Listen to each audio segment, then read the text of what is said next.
I'm still waiting for Top Boy Season 3, cause that little boy got tossed. What's up everybody? It's Luke James, and no, I am not the singer, but if you're an indie artist looking for an album review and some promo, you can hit up Luke at redmattersite.com. And what I have for you boys and girls today is a UK grime / hip hop review, and it's for Skepta's latest album, Konnichiwa.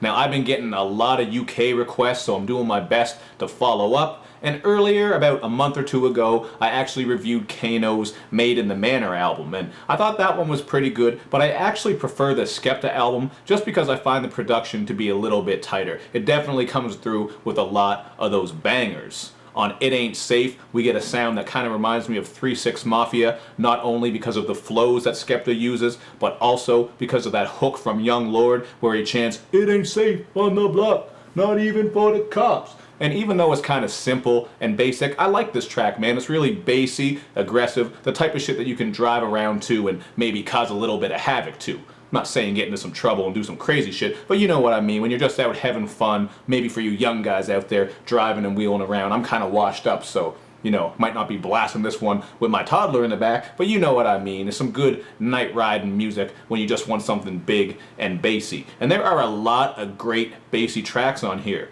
including the song produced by Pharrell and featuring Pharrell, and that one is called Numbers. This one has that classic Neptune sound with that deep bass, and Skepta is rapping about how he's just sick of how the industry is obsessed with numbers. He doesn't want to keep talking about numbers. He's in it for the artistry and coming through with his craft. And that's one thing I like about this album, is that Skepta seems very authentic, and he comes through with a lot of real moments, including on the opening title track called Konnichiwa, where he raps about how, you know, he came from recording in the basement to doing shows with guys like Drake and WizKid. And he also brings up how when a friend of his died, it actually made him realize how money and materialism are not the most important things. It kind of balanced him out, and it made him realize how important friends and family are. So on the song Text Me Back, he's rapping about what it's like to balance his career and also his relationships with his mom and his girl. So that's the idea of that one, is, you know, text me back. It's kind of hard to stay in touch because I'm on the go all the time, but I still love you. At least that's kind of what I took from that track. And on the song Man or Gang, he's showing love to his day ones and his new ones, just all of his friends, and he refers to them as his white niggas and his black mates. And he brings up how things have come a long way from when white people didn't even associate with blacks. So I thought it was cool, and that was a good look in my opinion. But you're gonna get some other bangers on here. I gotta come back to the bangers, because really that's what a lot of this album is all about.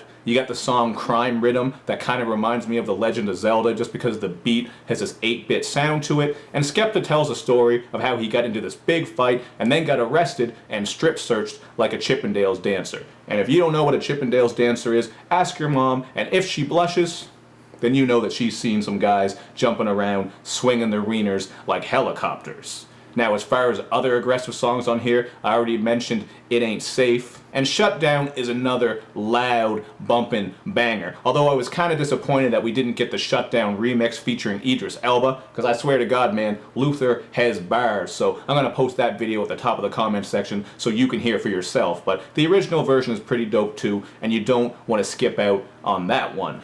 And the last track that I want to talk about right quick is the song That's Not Me. This is a single that actually came out quite a while ago, and it features Jamie. And on this one, they're just rapping about how they're keeping it authentic. That seems to be a running theme throughout this album, as I brought up. Skepta seems like a really real and down-to-earth dude, and they just don't do all the designer brands. They just do what they want to do. That's not me. All that other shit that other people are doing, that is not them. That's the idea of this track, and I like how they put it together over top of some production that, once again, has a little bit of an 8-bit Nintendo sound to it. So that was another cool track. And for the most part, I like a lot of this album, man. I think it's pretty solid. It doesn't get too deep. It's not as deep as Kano's Made in the Manor, but sonically, I enjoyed this one a lot more. And the only song on here that I really didn't like is Ladies Hit Squad. Now this one he made a video for, and I think this one kind of has crossover mainstream appeal, but to me it just kind of sounded like some lazy cloud rap. It has ASAP Nast on there doing what sounds like a bad Drake impression. It's all about girls. Just very basic and simple. I wasn't a big fan of that one, but like I said, it had some crossover appeal. A lot of people do like that one, and I think this whole album is very accessible. Like, there's a lot of people out there who aren't into UK artists. They find the beats to be kind of weird on some of these grime tracks, like the song Lyrics, which to me kind of reminds me of vintage Dizzy Rascal just because of that jumbled, frantic sound on the production.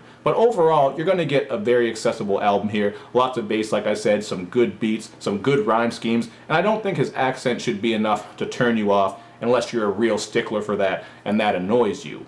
But I give this one a 3.5 out of 5. If you've checked it, hit me up in the comments section to let me know what you think. If not, check it out for yourself and then let me know what you think. And of course, make sure you do all that good YouTube and social media stuff, man, where you like my videos, you share them, you follow me on Twitter, you retweet the videos, and you especially subscribe to my channel. We're on the way up. Thank you for watching, everybody. I'll see you next time.